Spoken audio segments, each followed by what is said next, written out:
What's up, fight fans? Welcome back to Sportskeeda MMA News.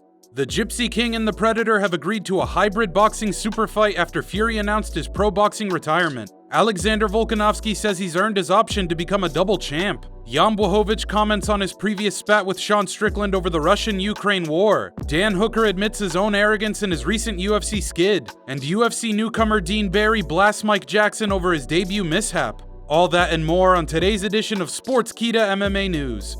If you see any of your favorite fighters mentioned, make sure to blast that like button. Let's get started.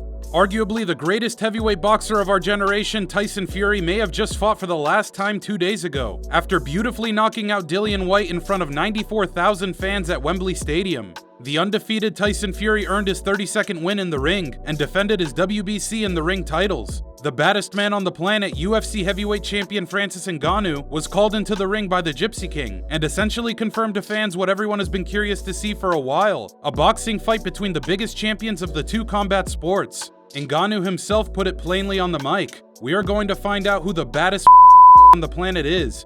Then Fury began to sell the fight. This is going to be one very special fight, like never before seen in the history of our sport. We're not talking about two light guys. I'm 270, he's 270 pounds. It's going to be an explosive fight when it happens. And Ngannou added a special stipulation to the bout. It's going to be a hybrid fight with a different type of rules. MMA gloves in the ring, make something a little different. The 17-3 Francis Ngannou became the UFC heavyweight champion after knocking Stipe Miocic out cold back at UFC 260.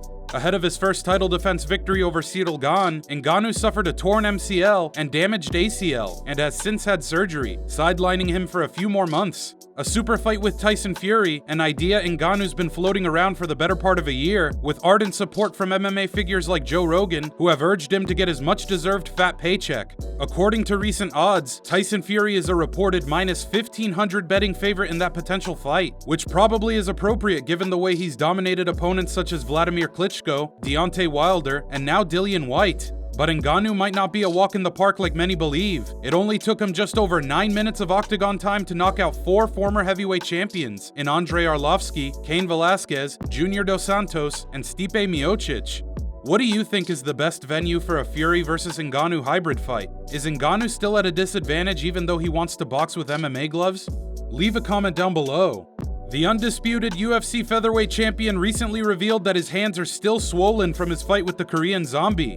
UFC 273 was 2 weeks ago, and the 24-1 Volkanovski dominantly disposed of the Korean Zombie in the 4th round, cementing his number 2 pound-for-pound ranking. This is what he said about his hand to TMZ Sports: "My hands are sore and stuff like that, and I've got to do what we're going to do. It was actually a lot worse, but it's all good. It's all good now, no breaks." Volkanovski then spoke about his desire to become a double champ, an idea he's been putting out into the air for quite some time now, along with a super fight against former featherweight and lightweight champ Conor McGregor. McGregor became the first simultaneous double champ after a TKO victory over Eddie Alvarez at UFC 205 in front of a sold-out Madison Square Garden. Here's what Volkanovski had to say. There's not many people that can do this champ thing, but let's remember, you haven't heard me talk about that. You haven't heard me calling for the shots, until now. You always why? Because I believe, I believe I'm in a position where I can. Yeah. I'm a fair dude, like, you know what I mean. Like, obviously I've got a lot of people calling me out, and I'm pretty straight. I'm like, you don't deserve it, you ain't gonna get it. You know what I mean? And you shouldn't be asking for it. You know, that's just how I am, right? Yeah. So I haven't asked for it until I thought I deserved it, and I think that's now. Volkanovski is now on an astounding 21 fight win streak, 11 of those in the UFC. His next opponent, should he continue to keep rampaging the featherweight division, will most likely be a trilogy fight with former champion Max Holloway.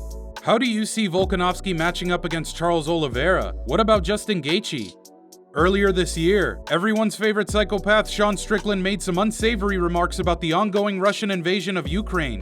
And Jan Blachowicz, the UFC's former light heavyweight champion, who possesses legendary Polish power, also possesses some legendary Polish wisdom. Here's the tweet that started this whole debacle: "Ukraine should just bend the knee and become Russian. I understand it sucks and yes, you could win, but do you really want to be the new Afghanistan for the next 30 years? Not saying it's right, but this hard pill to swallow will be better in the end." Blachowicz responded to Strickland with a quick history lesson. Later on, in an interview with James Lynch, Blachowicz spoke on the situation and said this: "I think I do good job. I just educate him a little bit, you know. I hope so that what I say to him, that a lot of people saw that tweet. So I believe that people start, you know, thinking by themselves, start reading the book, not watch, you know, only TV and listen to propaganda, and be just smarter, you know. Don't be, you know, don't say stupid things. Think before you say something and then say. But first of all, read a little bit about what you want to say. Some wise words from the man who has a vested interest in the soldiers from his region. Earlier this year, Blachowicz lived the soldier life by visiting a military base in Poland, the country that shares borders with Ukraine. He knocked out Dominic Reyes to win the light heavyweight strap and outstruck one of the most lethal strikers of all time in Israel Adesanya in his first title defense. Unfortunately, he lost the belt to Glover Teixeira by submission, bringing his MMA record to 28-9, but has a chance to cement his #1 contender spot against Alexander Rakic on May 14th. Does Blachowicz beat Rakic, who is currently a slight betting favorite? UFC lightweight Dan Hooker recently spoke about his recent setbacks in the UFC, and it may be due to a kink in his personality that he is aware of. Hooker is 1-4 in his last 5 fights, with only 1 decision win against Nasrat Haqparast. But fans should be reminded that Dan Hooker only takes the toughest fights imaginable. The other names in that recent schedule are lightweight contenders Dustin Poirier, Michael Chandler, and Islam Makhachev on short notice. The 21-12 Hooker most recently made a cutback down to his former featherweight division, but got viciously TKO'd by the #6 featherweight in Arnold Allen. Speaking to the All-Star, here's what Hooker had to say.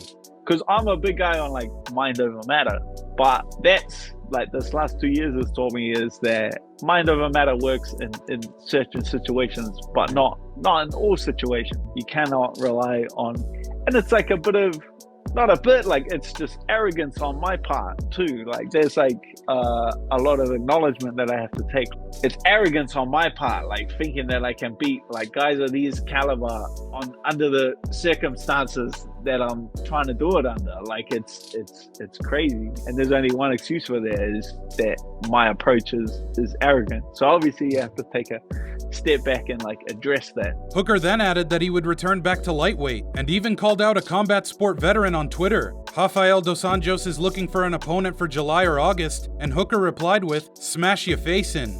Do you think Hooker should take more time off instead of fighting again this year? While you're still here, subscribe to Sportskeeda MMA and hit that bell.